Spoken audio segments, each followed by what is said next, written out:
Breathing deep and feel the glow. Let the current take you slow. Fingers trace the airs and praise.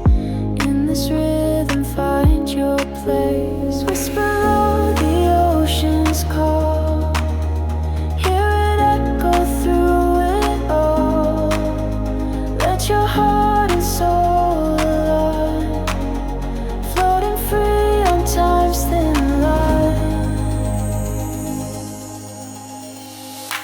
Oke teman-teman, ini kita kedatangan drone baru ya, kiriman dari iFlight. Ini adalah iFlight Afterburner 5 inch ya teman-teman. Ya, jadi Afterburner 5 ini mengusung konsep yang agak beda ya dengan drone 5 inch pada umumnya.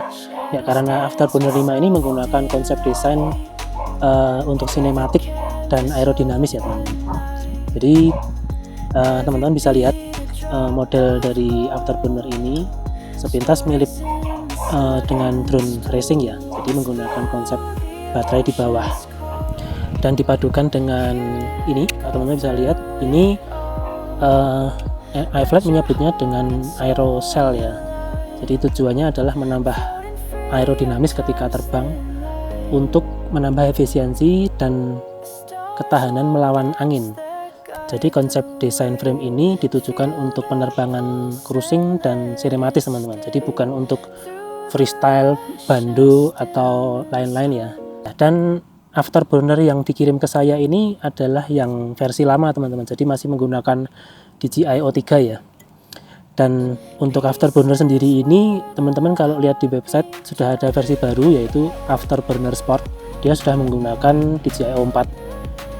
Ya, perbedaan hanya terlihat di motor menggunakan motor yang ada branding ya, dan ada warna di logo iFlight atau Turau ini. Nah, satu hal yang teman-teman harus pahami, konsep desain ini seperti ini ya. Jadi otomatis kita diwajibkan menggunakan action cam karena kita tidak bisa mengandalkan video dari O3 karena otomatis prop in view ya. Jadi motor dan baling-baling masuk dalam perekaman kamera DJI O3-nya. Dan di atas ini dia menggunakan mounting. Ini mounting dari CNC ya teman-teman, dari CNC aluminium. Dan di dalam aerocell ini sudah ada juga GPS ya. Jadi teman-teman tinggal bisa mengaktifkan, kita bisa setting return to home dan lain-lain. Oke, jadi Turau ini kerjasama dengan iFlight. Jadi seluruh internal dan elektronik yang ada di Afterburner ini produk dari iFlight ya teman-teman. Jadi seperti biasa di dalamnya ada stack blitz ya, F722 seperti biasa, PSC 55 ampere, dan untuk motor dia menggunakan yang tipe black version seperti ini ya. Ini adalah ukuran motor ini 2207 1750 kV, dan baling-baling yang disertakan adalah 5.1 teman-teman. Tapi konfigurasi prop maksimalnya ada di 5.2 ya. Jadi kita bisa pakai prop terbesarnya di 5,2 inci. Jadi di dalam sini ada DJI O3 teman-teman. Posisinya ada di bawah ya. Jadi dia di sini kita nggak bisa lihat ya. Dan untuk antena dia menggunakan kabel 2 UFL yang disatukan ya. Jadi hanya menggunakan satu antena. Dan untuk akses ke DJI O3-nya kita nggak bisa akses langsung, tapi untungnya iFlight sudah menyertakan extension ya. Jadi kita tinggal colok USB dari sini untuk mengambil data video. Untuk colokan X-T60 juga sudah terintegrated ya ke frame. Yang saya lihat versi awal X-T60-nya masih di luar ya teman-teman, atau posisinya vertikal. Tapi yang versi mungkin yang batch kedua ya, dia sudah menyatu dengan frame, jadi sudah enak. Kita tinggal colok dan lepasnya lebih gampang. Untuk receiver ada banyak ya pilihan, teman-teman bisa pilih Crossfire, LRS 900 atau 2,4. Yang dikirim ke saya dan yang saya gunakan adalah LRS 2,4, dan posisinya disimpan di samping sini. Untuk posisi antena di sini teman-teman. Oke, tadi saya sudah sempat maiden ya Afterburner ini. Saya ini baru ada di lokasi tempat parkir Bukit Mongkrang ya teman-teman, di Gunung Lawu. Cuma tadi saya nggak jauh-jauh banget, saya hanya nyoba ya untuk ngerasain feel terbangnya ya. Dan sebelum terbang saya sempat ngecek ya Betaflight, saya lihat konfigurasi stoknya. Untuk GPS failsafe saya harus aktifkan dulu fitur return to home ya teman-teman. Dan tadi saya juga sempat melihat settingan PID dan filter. Saya tadi ngetes pakai rate bawaannya juga, itu memang ada yang agak aneh menurut saya di bagian filtering teman-teman.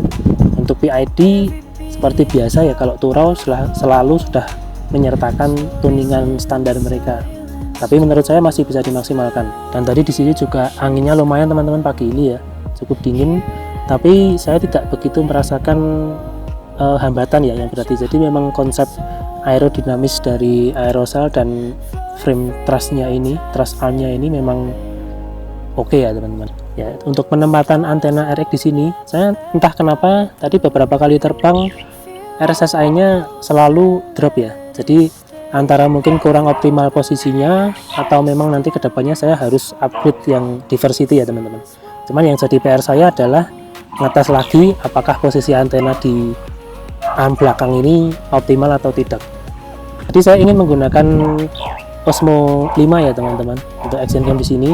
Tapi tadi waktu untuk penerbangan saya putuskan tidak untuk memakai Osmo karena saya ingin memperlihatkan kepada teman-teman apa yang terlihat ya dari kamera DJI-O3 nya.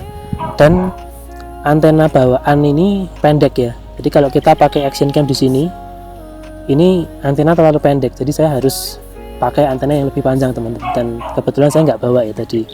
Oke teman-teman, jadi sekian video review singkat saya ya untuk iFlight Afterburner 5 ini. Setelah ini akan saya tampilkan video cuplikan Maiden pagi tadi ya. Dan akhir kata teman-teman jangan lupa untuk selalu dukung saya ya dengan nonton video saya, subscribe yang belum subscribe, dan jangan lupa nyalakan loncengnya teman-teman. Oke, terima kasih.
Dancing the sun.